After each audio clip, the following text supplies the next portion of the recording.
I'm heartbroken to see our gopher tortoises suffering. And in fact, I feel like the way I often approach this is you have to find ways to laugh and be hopeful, or you're just going to be crying all the time. We have devastated not only Florida's ecosystems, but the ecosystems of the world.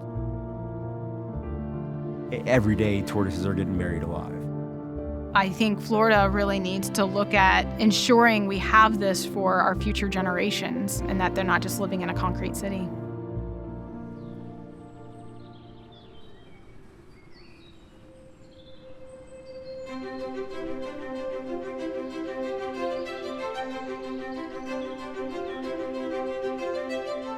Gopher tortoises, first of all, I think are incredibly charming and really ubiquitous across the landscape, despite the fact that their populations are in decline. They live in upland habitats, which include savannas and forests and even coastal dunes. And they're a really critical part of the ecosystems they live in. In fact, they're called keystone species because of that. But what's important to note is that the well-being of gopher tortoises is intimately linked to the well-being of our upland ecosystems here in Florida. So the gopher tortoise burrow is the beating heart of Florida's terrestrial systems. Up to date, it's believed 411 species, according to the Ashton book, that are recorded utilizing the gopher tortoise burrow, and that number is growing every year. And from insects utilizing the burrows to mice species, rat species, amphibian species, snake species, even when storms come in, a lot of bird species dive down the burrows, gaining cover. We've captured skunks coming out of burrows. Animals use them to raise offspring. They use them to escape forest fire. They use them to escape predators. They use them to overwinter during the colder months. They use them to hunt. The list goes on and on. I mean, when you lose that burrow to an ecosystem, every single species in that ecosystem is affected one way or another.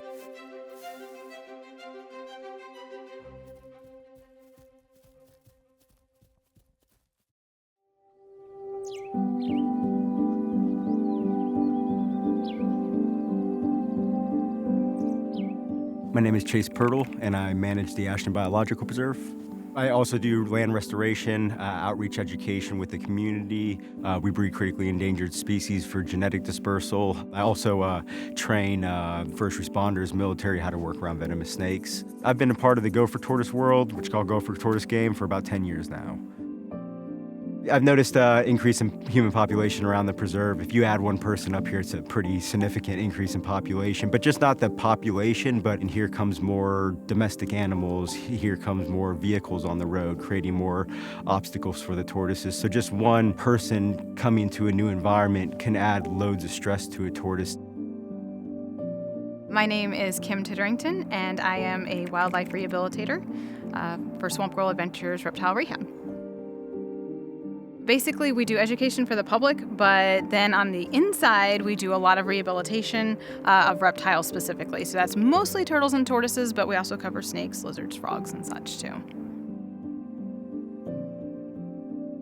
My name is Elise Bennett, and I am the Florida Director and a Senior Attorney at the Center for Biological Diversity.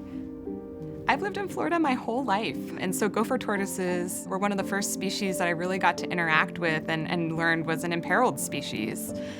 So they're really near and dear to my heart.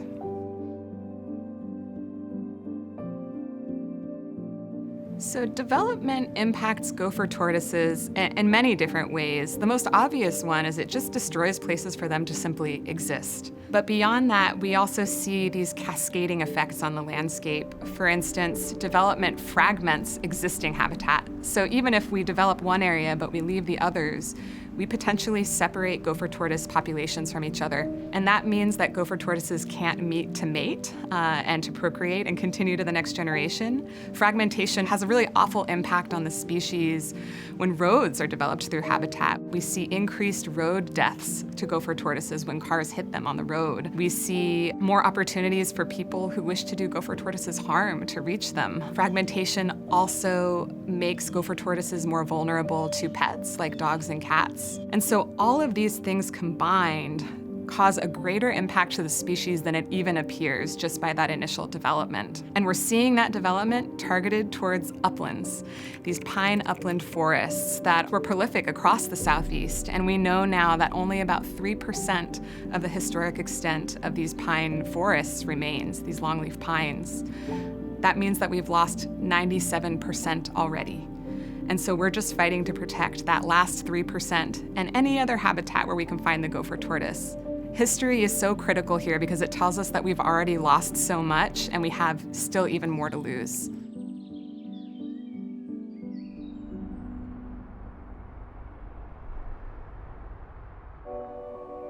For a long time in Florida, when someone was developing a piece of land, they were allowed to just proceed with construction and basically bury gopher tortoises in their burrows, something that we call entombment. An entombment is basically when a tortoise is trapped. So it's like being in a tomb. And in the gopher tortoises, they can actually make their holes quite deep. So if you collapse that whole front of the burrow, they're way down at the bottom. And at that point, they have no escape. So if you take concrete, like a lot of these places have, they put a foundation of a home over top of a burrow, then when the tortoise comes out to the top, he's coming as far as he can go to where the sand is impacted, which probably isn't very far, and he's hitting the top. And all they're going to do is keep scratching and scratching and scratching, using every bit of energy that they have until they just get so weak from dehydration and starvation that their bodies basically start to eat themselves. All of their fats and reserves and all of those things are being, eaten away, trying to survive all that time. It's an extremely painful death. It ends up in organ failure, renal failure, and then the dehydration. And it doesn't happen fast. It's 6 months, maybe a year, that they could be living like that, scratching and scraping and trying to get out. Before 2008, Florida essentially allowed anybody to take a gopher tortoise, and take means to harm, harass it, or kill it even. And this was done on a permitted basis by something called an incidental take permit, or an ITP. And there are some legacy incidental take permits that still allow a developer to move forward and entomb those tortoises. So with the incidental take permits, there were 104,000 tortoises buried on paper. The reason FWC grandfathered in everybody with the ITPs instead of nixing them is because they don't have the animal's interest at heart. It is the economy, and it's not in the best interest of the animal.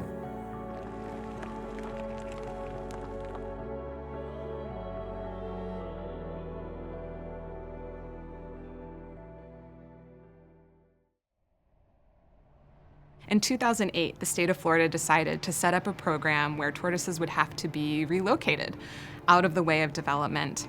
But one critical issue with this program is that its aim is to have no net loss of gopher tortoises. But there isn't a similar aim to have no net loss of habitat. And so no matter what happens, we're always losing a bit more habitat every time we have development.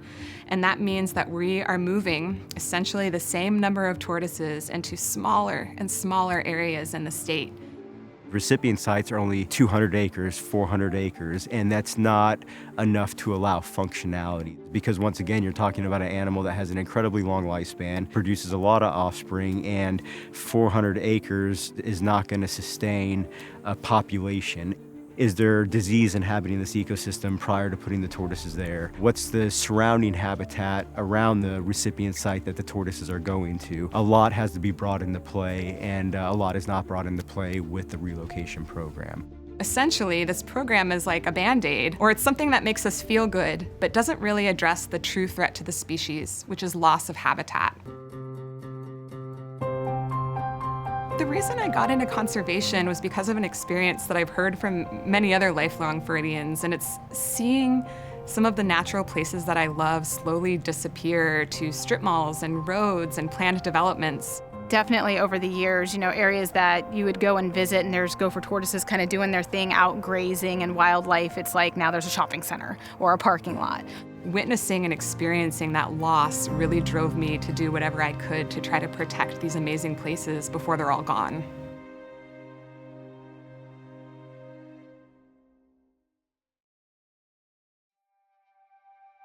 So over the past few years, what we've seen is just escalating development across the landscape for the gopher tortoise.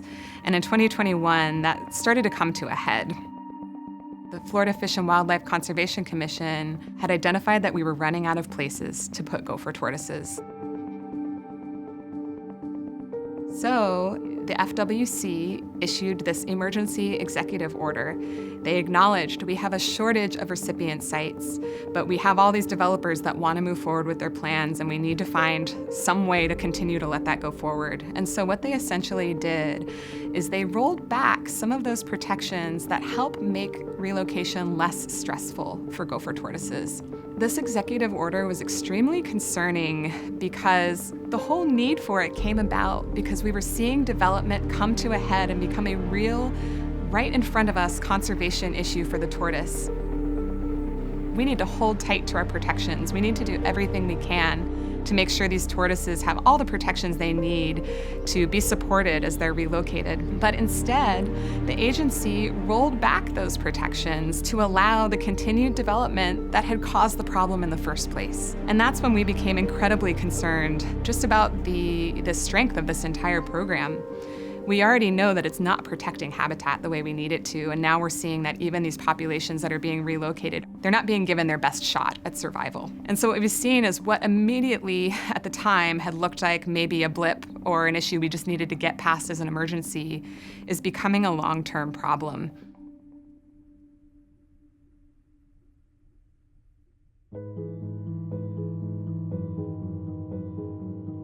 So the Florida Fish and Wildlife Conservation Commissioners are appointed by the governor and then approved by the Senate, and they sit for a term of 5 years each. And then it's up to the commissioners to decide the fate of many conservation issues in the state, including what happens to our gopher tortoises.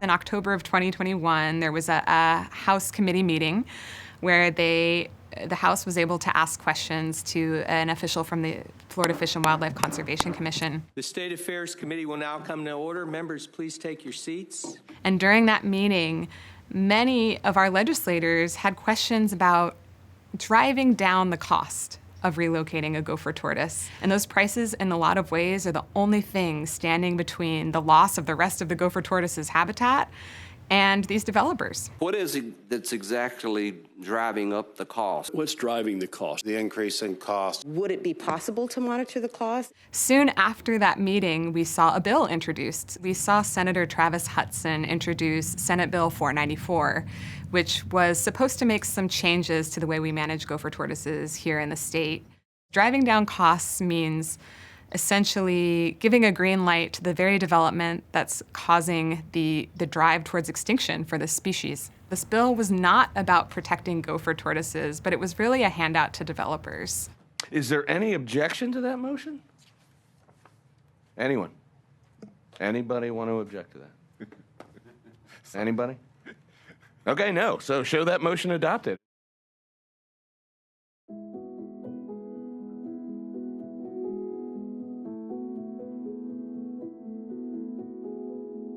This year, I've seen over 500 reptiles that have been injured. Most of those are turtles and tortoises. A lot of them are females with eggs. You know, they're just out trying to do their business. You know, often the thing that really keeps me up at night is worrying that the gopher tortoises are going to reach a point where we can no longer save them, and we won't even know it yet. It's like when they say, you know, once you're thirsty, you're already dehydrated, right? So why are we going to wait until there is a problem with gopher tortoises before we start acting on it? I grew up in the pine forests of upland Florida. These are the places that I love. And to think that we're replacing that with lifeless concrete, with strip malls that are empty, it's just nonsensical to me, and it really hurts me deeply. And that's kind of what drives me to stay positive and keep working, is that The alternative is just letting it happen. There's great people doing great things out there, but we're in need of reinforcements, we're in need of finances to continue this good work, to make it where we can do this good work of a point of magnitude where it really, really matters. I think what it comes down to is education, a lot more community outreach, getting people empowered to start a club, an awareness group, a tortoise watch group in their neighborhood.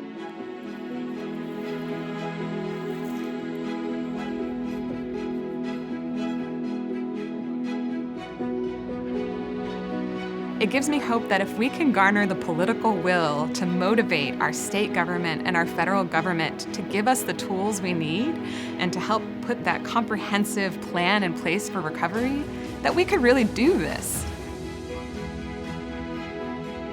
From the politician to the private individual, everybody has to get involved. If you care about gopher tortoises, there's something you can do. Whether it's protecting habitat on your own land, whether it's assisting a tortoise across the road so it doesn't get hit by a car, all the way up to those bigger picture items, informing our legislators about what's going on. If we were all calling our legislators and informing them and pushing them to not adopt that bill, we could have had a really different outcome. You see this little glimmer of hope that there's still people out there who are going to take the time to help them. We still have a great chance to find a great medium that we can come to as a species to coexist to the natural world, but we have to act now. And so it gives me great hope that there's still somewhere for us to go. The species isn't gone yet. And I think that if we could make some big changes soon, we could really make a big difference for the gopher tortoise.